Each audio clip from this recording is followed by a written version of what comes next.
هي الحلقات تحفظني بآيات من القرآن، هي الحلقات تملأني بحب المصطفى العدنان، هي الحلقات تحفظني بآيات من القرآن، هي الحلقات تملأني بحب المصطفى العدنان، وأخلص نيتي دوما لرب واحد ديان بروح ملؤها طهر. Sure Hicr tefsiri 67. ayetten başlayıp okuyumuz inşallah. Bismillah, elhamdülillah, vessalatu vesselam ala Resulillah ve ala alihi ve sahbihi ve sellem. Esselamu aleyküm ve rahmetullahi ve berekatuhu. Tövende dehtanlağa İbn Kesir rahimullah'ın Kur'an-ı Kerim tefsiri Uygurca tercümesi Hicr suresi 67. ayetten başlayıp okuyumuz inşallah.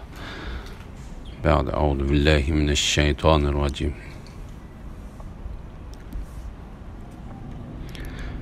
Sedum şehrinin ahalisi, yani Lut'nun kavmi hoşal buluşup yetip kelişti.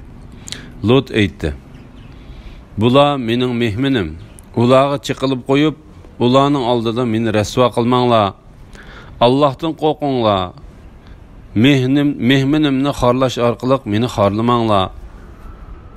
Ula, biz seni kelgen musafirlarni himoya qilishdan to'smaganmidik?" dedi. Lut: "Bular mening qizlarim, ya'ni qavmimning qizlaridir. Agar qadoi shahvat qilmoqchi bo'lsanglar, ularni nikohlab elinglar" dedi. Ey Muhammed sallallahu aleyhi ve sellem, senin hayatın bilan qasamki, ular albatta gumrohliklarida tingirqab yurishidi.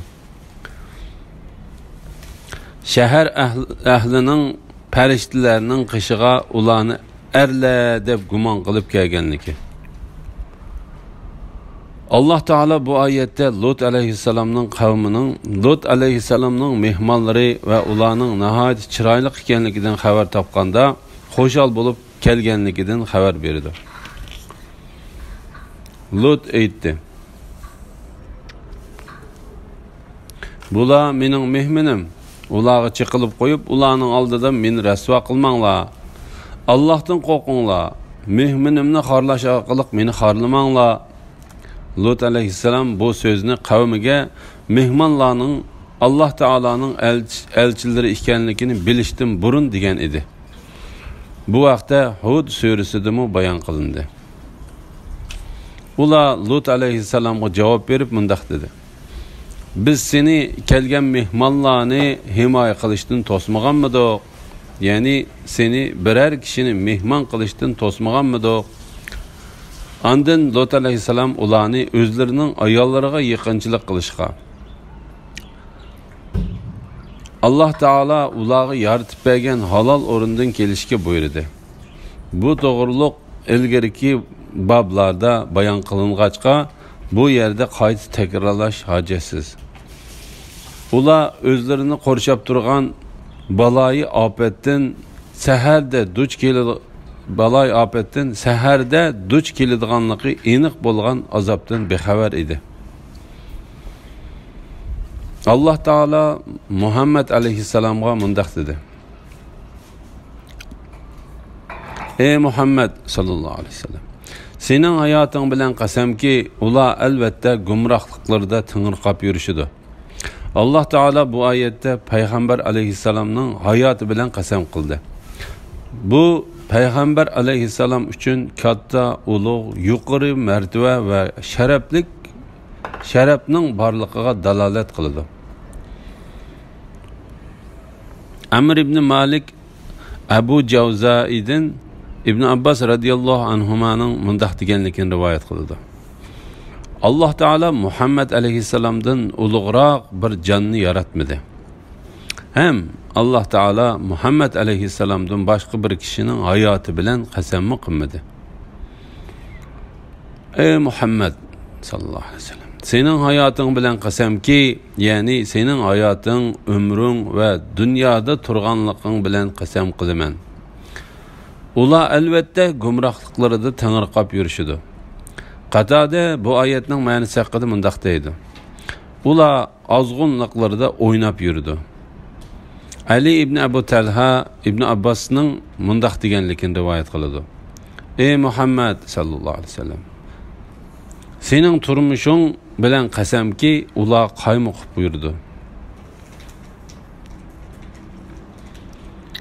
Kun chiqqan vaqtda ularga qattiq cho'qan yuzlandi.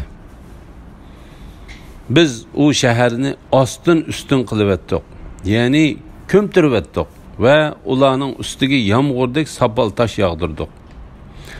Uningda, ya'ni ularga nozil bo'lgan azobda kuzatkichilar uchun haqiqatan nurg'un ibratlar bor. Bu shahar Qurayshlar Shamga boradigan yo'l ustida haqiqatan helimu mavjud turmoqda. Buningda mu'minlar uchun haqiqatan ibrat bor.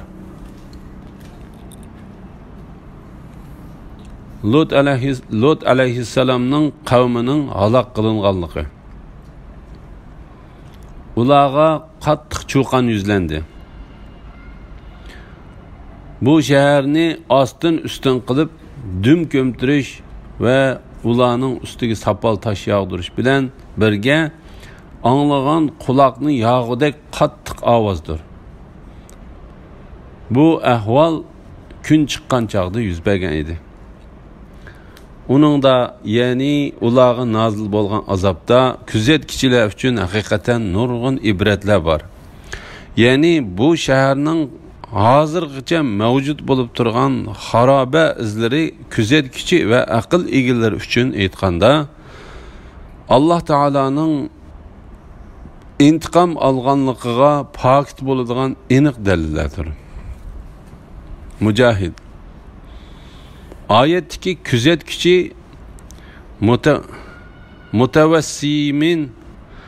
mutavassimin degan so'zni haqiqatni izdiguvchilar deb Ibn Abbos va Zahhak, kuzatkichilar deb Qatada, ibrat olg'uchilar deb Ibn Kasir bo'lsa, ular tafakkur qilg'uchilar deb tafsir qildi. Sadumning yo'l ustiga qurilgan shahar ekanligi. U shahar Qurayshlar Shamga boradigan yo'l ustida haqiqatan helimi mavjud turmoqda. Ya'ni toshlar yog'dirilib ostin ustin bo'lib ketgan. Paskina sisiq ko'ldek bo'lib qolgan Sadum shahri ta hozirgacha yo'lovchilar o'tib turadigan Mahya yo'lining ustidadir. Allah Teala bu vaqtda mundaq deydi: Ey ahli Makka, sizlar ularning yerlaridan atigan oqshomda o'tib tursizlar. Sizlar tushunmamsizlar? Buningda mu'minlar uchun haqiqatan ibrat bor. Ya'ni Lut alayhissalomning qavmini uzil-kesil halok qilish, Lut alayhissalom va uning oilasini qutqizishdan iborat bu ishimizda Allah Taalaga va uning payg'ambarlariga iymon keltiruvchilar uchun ro'shan pokit bordir.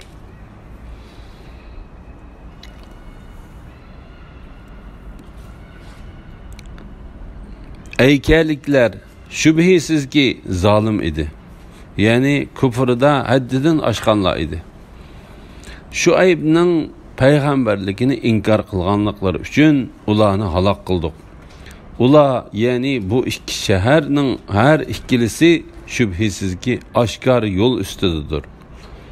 Ey Makka aholisi, ulardan ibrat olmamsizlar?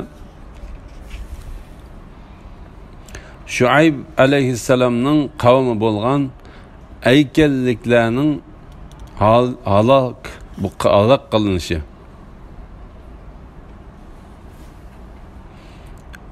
Aykalliklar Shuayb alayhissalomning qavmidir.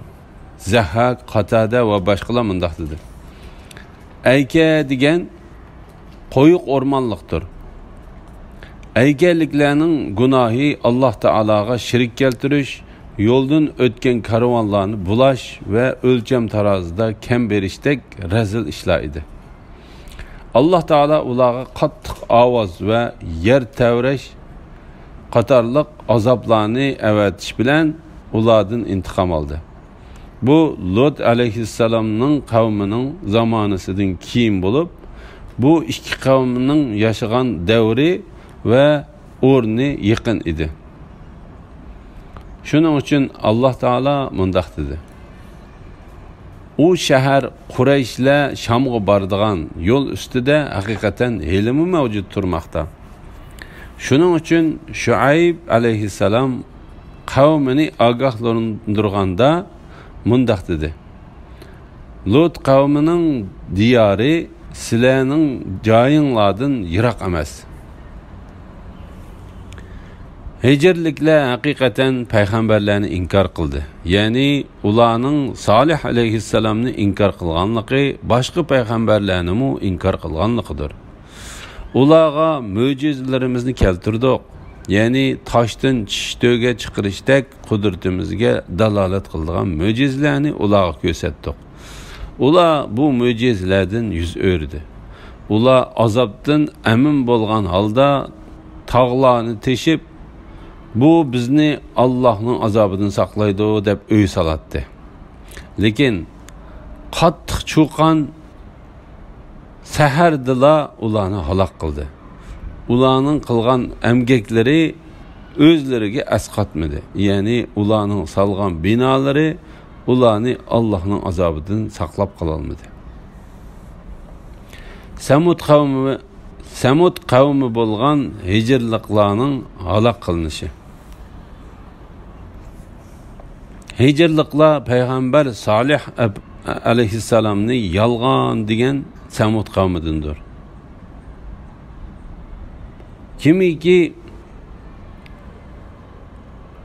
Kimiki payg'ambarni yolg'onga chiqarsa, bir payg'ambarni yolg'onga chiqarsa, barliq payg'ambarlarni yolg'onga chiqargan bo'ladi.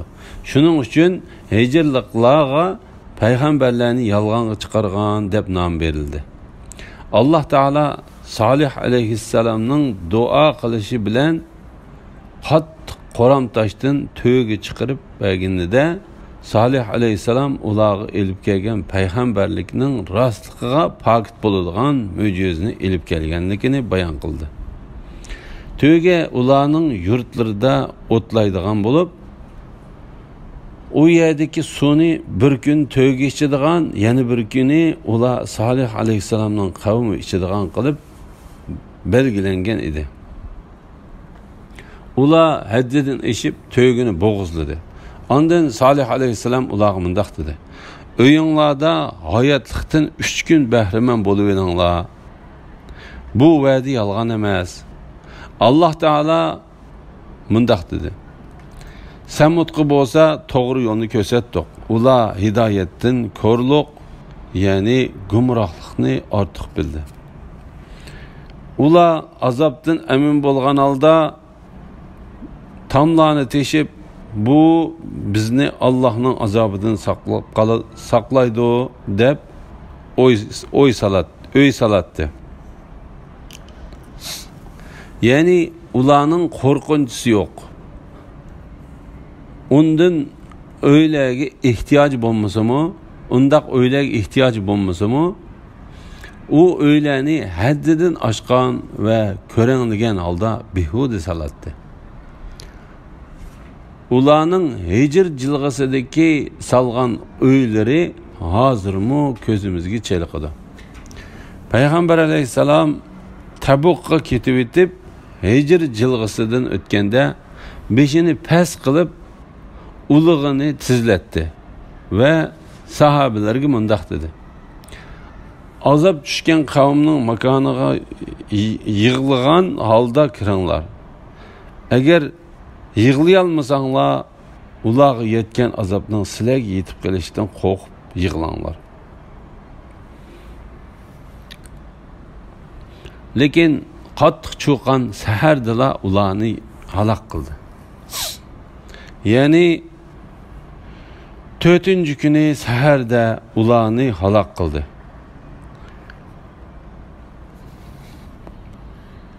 Ularning qilgan amgaklari o'zlariga asqatmadi. Ya'ni ularning salgan binolari ularni Allohning azobidan saqlab qola olmadi. Ya'ni ular to'ygining suv ichishiga bexillik qilib, suvi qisilib qolmasligi uchun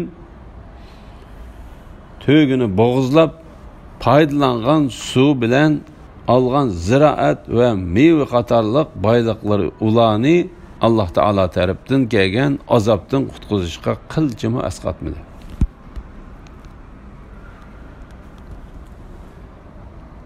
Biz osmonlarni, zaminni ve ulardagi narsalarni faqat haq asosida yaratdik.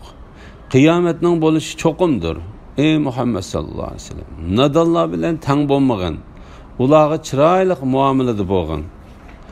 Rabbing haqiqatan hammani yaratquchidir. Bendilarning ahvolini bilib turuvchidir.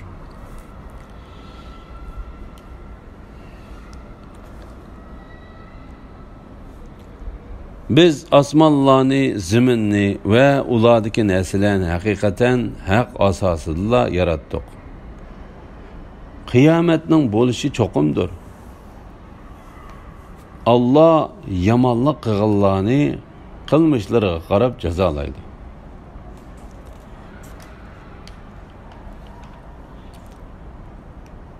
Yaxshilik qilganlar